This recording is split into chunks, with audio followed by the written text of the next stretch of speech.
2026 നിയമസഭാ തെരഞ്ഞെടുപ്പ് എന്ന് പറയുന്നത് UDFനെ സംബന്ധിച്ചിടത്തോളം ഏറ്റവും പ്രധാനപ്പെട്ട പോരാട്ടമാണ്. ജീവൻ മരണ പോരാട്ടം എന്ന് വേണമെങ്കിൽ പറയാവുന്ന തരത്തിലേക്ക് കടുത്ത മത്സരങ്ങൾ നടത്തി ഈ പരമാവധി മണ്ഡലങ്ങൾ തിരിച്ചുപിടിച്ച് അധികാരത്തിൽ തിരിച്ചെത്തുക എന്നത് UDFനെ സംബന്ധിച്ചിടത്തോളം ഏറ്റവും നിർണായകമാണ്. 2026 നിയമസഭാ തെരഞ്ഞെടുപ്പിൽ അതിനുവേണ്ടിയുള്ള കൃത്യമായ ഒരുക്കങ്ങൾ പല രൂപത്തിലായി UDFും കോൺഗ്രസും മുസ്ലിം ലീഗും ഒക്കെ നടത്തിക്കൊണ്ടിരിക്കുകയാണ്.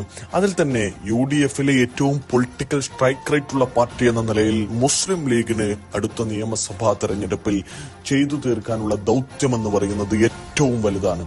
കോഴിക്കോട് ജില്ലയിലെ ഏറ്റവും പ്രധാനപ്പെട്ട മൂവ്മെന്റുകളാണ് മുസ്ലിം ലീഗ് ഇപ്പോൾ നടത്തിക്കൊണ്ടിരിക്കുന്നത്.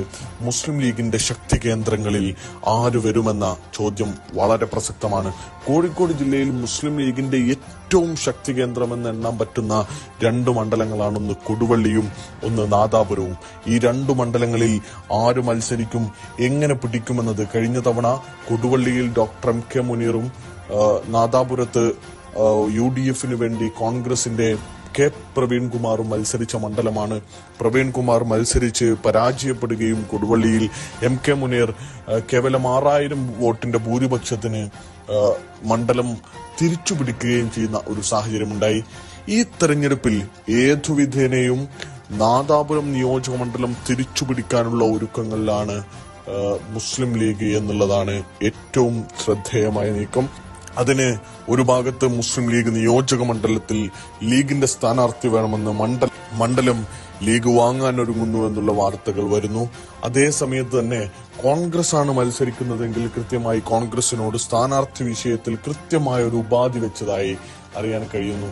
അതിലേറ്റവും പ്രധാനപ്പെട്ട കാര്യം, കോൺഗ്രസ് നാദാപുരത്ത് മത്സരിക്കുകയാണെങ്കിൽ മുൻ KPCC പ്രസിഡന്റും മുൻ കേന്ദ്രമന്ത്രിയുമൊക്കെയായ വർഷങ്ങൾക്ക് ശേഷം വടകരയെ തിരിച്ചുപിടിച്ച ജനകീയനായ സ്ഥാനാർത്ഥി മുതിർന്ന നേതാവ് ശ്രീ മുല്ലപ്പള്ളി രാമചന്ദ്രൻ നാദാപുരത്ത് കോൺഗ്രസിനായി മത്സരിക്കുകയാണെങ്കിൽ പോരാട്ടത്തിനിറങ്ങുമെന്ന വാർത്തകളാണ്, അഭ്യൂഹങ്ങളാണ്, രാഷ്ട്രീയ നിരീക്ഷണങ്ങളാണ് ഇപ്പോൾ പുറത്തു വന്നുകൊണ്ടിരിക്കുന്നത്.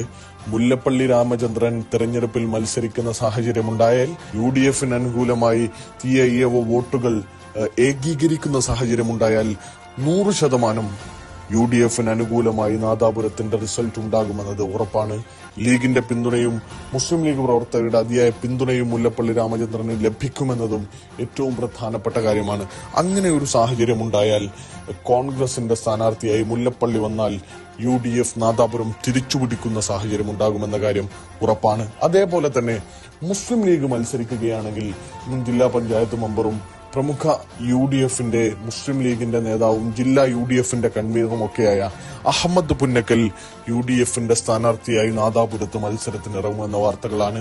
സുപ്പി നരിക്കേട്ടരിയെ പോലെ, മുഹമ്മദ് ബംഗ്ലത്തിനെ പോലെയുള്ള മുസ്ലിം ലീഗിന്റെ സമുന്നതരായ മറ്റു നേതാക്കളുടെ പേരും പരിഗണനയിലുണ്ട്. എന്നിരുന്നാലും അഹമ്മദ് പുന്നക്കൽ തന്നെ ആയിരിക്കും മുസ്ലിം ലീഗ് മണ്ഡലം ഏറ്റെടുത്താൽ മത്സരിക്കാനെത്തുക എന്ന വാർത്തകളും രാഷ്ട്രീയ നിരീക്ഷണങ്ങളുമാണ് നാദാപുരത്തുനിന്ന് പുറത്തു വന്നുകൊണ്ടിരിക്കുന്നത്.